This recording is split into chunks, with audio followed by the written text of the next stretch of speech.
Hi, this is Zach Meir with the Bulletin Board Heroes here at Zach's Traders Cafe for Tuesday, the 28th of March. Starting off with the FTSE 100, where we've still got the 200-day line rising. We've bounced off that, bouncing off a rising 200-day line, normally a positive. Resistance there at 7,600 twice, at 7,640 on the way down. Below the 74.20 level of the 200-day line risks another dive towards 7,300, maybe even 7,200, although it's difficult to see that at the moment. Probably looking for 74.20 to hold and then head back up towards 7,600 or a little bit more. RSI around the 40 level, so not in a great place in terms of giving us an indication, but we did bounce off the oversold RSI 30 zone, and that did work. Moving on to the DAX, which has never been or hasn't been in the recent past as bearish as the FTSE 100, despite the Credit Suisse Deutsche Bank situation. Here we've got a situation where we've hit the 50-day moving average around 15,300 yet again, so that's the second time in about a week. We need to see an end-of-day close above that 50-day line in order to give us a chance of revisiting the highs of March around 15,700, which seems rather unlikely. It would be quite a coup. Otherwise, below the 50-day line, another chance of a test of the October uptrend line there around 14,800. But we're in that sandwich in that little range and waiting for the breakout. RSI not helpful because it's right at neutral 50, so we don't know whether we're half empty or half full at this stage. On to the all-important Dow consolidation within a range that's been basically either side of the 200-day moving average, and you can see that there now. We're just closed above it around 32,300, 32,400 in fact yesterday.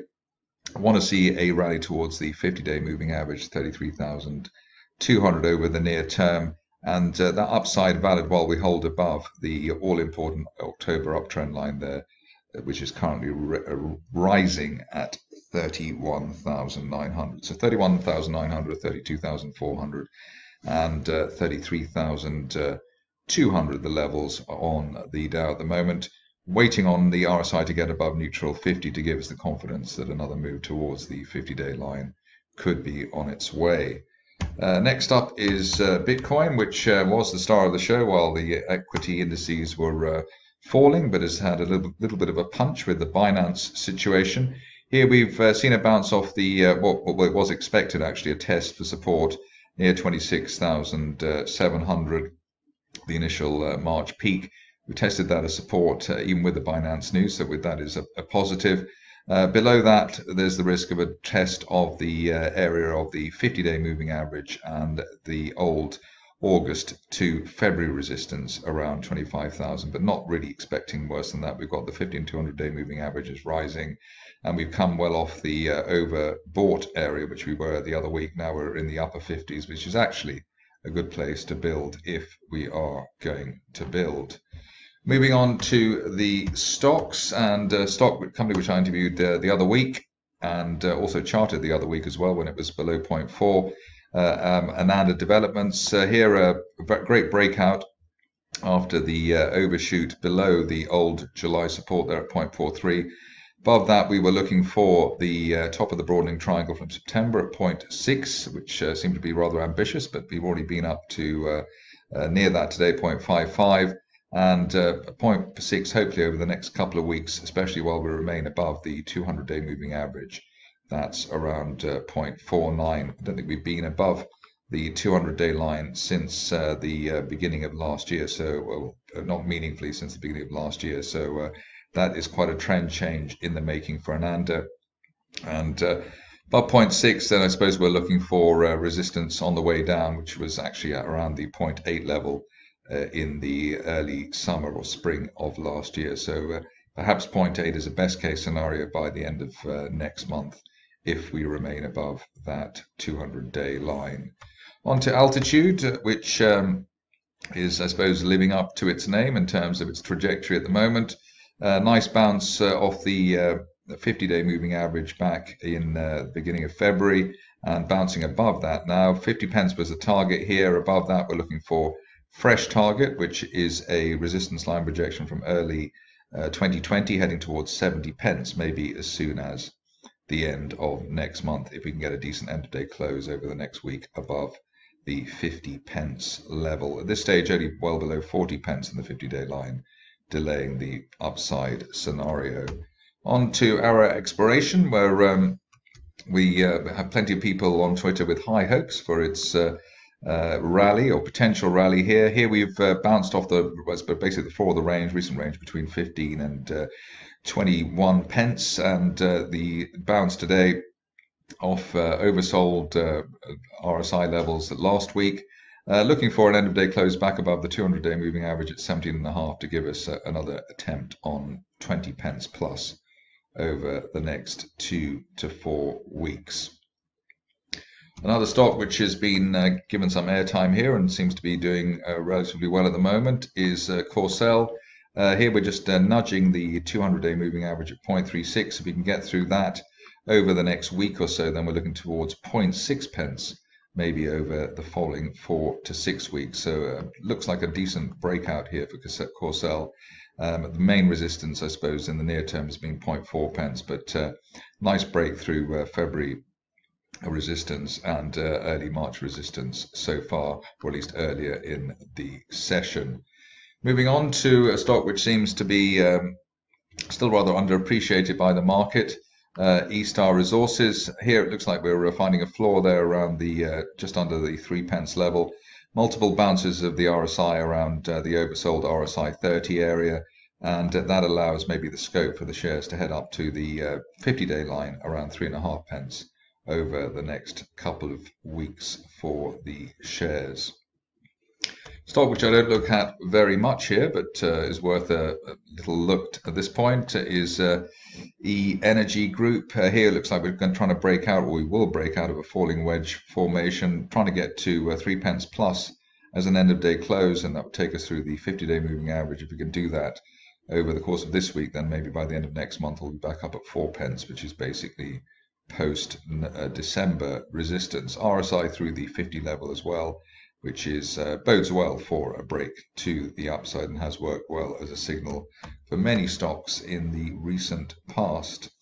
On to good energy, and here a gap up above the rising 50-day moving average. That gives us the encouragement that we could be ready to deliver a decent upside. Here the upside seen as being towards £2.50 maybe by the end of May, while we hold above the last low there, which was the low of yesterday at £1.82. So pretty ambitious on that, but that sharp break of the 50-day line earlier this month, and the way it's rising, we're finding support above it, and we bounced on neutral 50, and the RSI suggests that we've got a few drivers there for upside. Mosman oil and gas is a requested stock which somebody asked for yesterday, and that was certainly good timing, because in fact it would have been better if I'd covered it yesterday, but here we're just breaking through the 200-day moving average again, broken through RSI 50 as well. So ideally on this attempt the shares will not only clear initial March resistance at 0.07, but head up to the top of that broadening triangle from May as high as 0.11 pence by the end of next month. So let's see if Mosman can step up to the plate.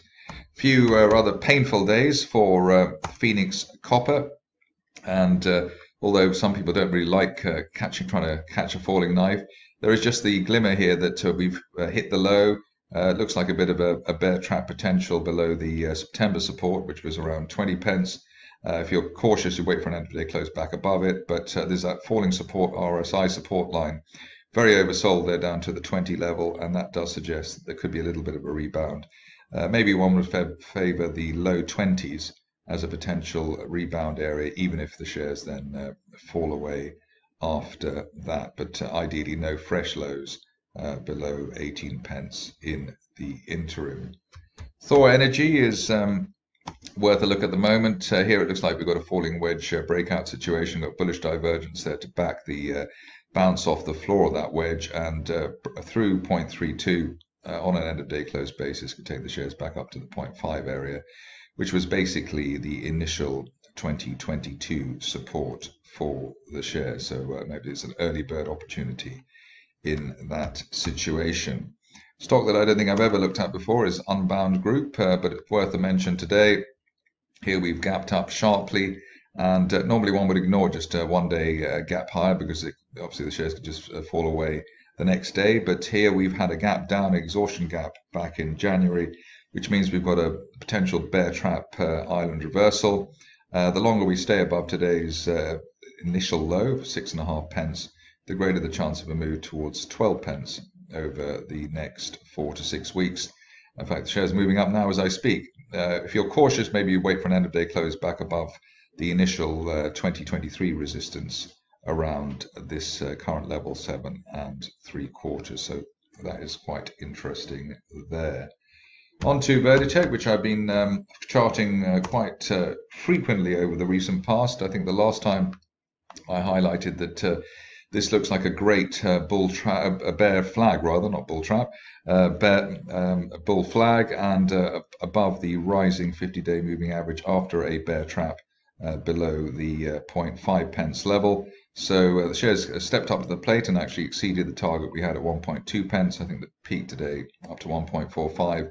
Could still get up to filling the top of that October gap at 1 3/4 pence over the next 2 to 4 weeks, especially if we can hold above the old resistance, initial March resistance at a penny. So above a penny, looking for 1.8 on Verditek as a best case scenario. The other stock, which has been one of the favored ones here in the recent past, has been Verici. And here we've hit, well, we hit the target we had twice. We've hit it yesterday and today, in fact, exceeded it. So that was around the 14 3/4 pence level. What would be interesting here is if we can get an end of day close above the 200-day moving average at 14 3/4, and then go up to the next level here, which is basically up towards the low 20s post July resistance for the shares. That would be amazing. At this stage, only back below the late January peak at 12 3/4, really delaying the ongoing recovery in the shares. That's it from me today. More updates tomorrow.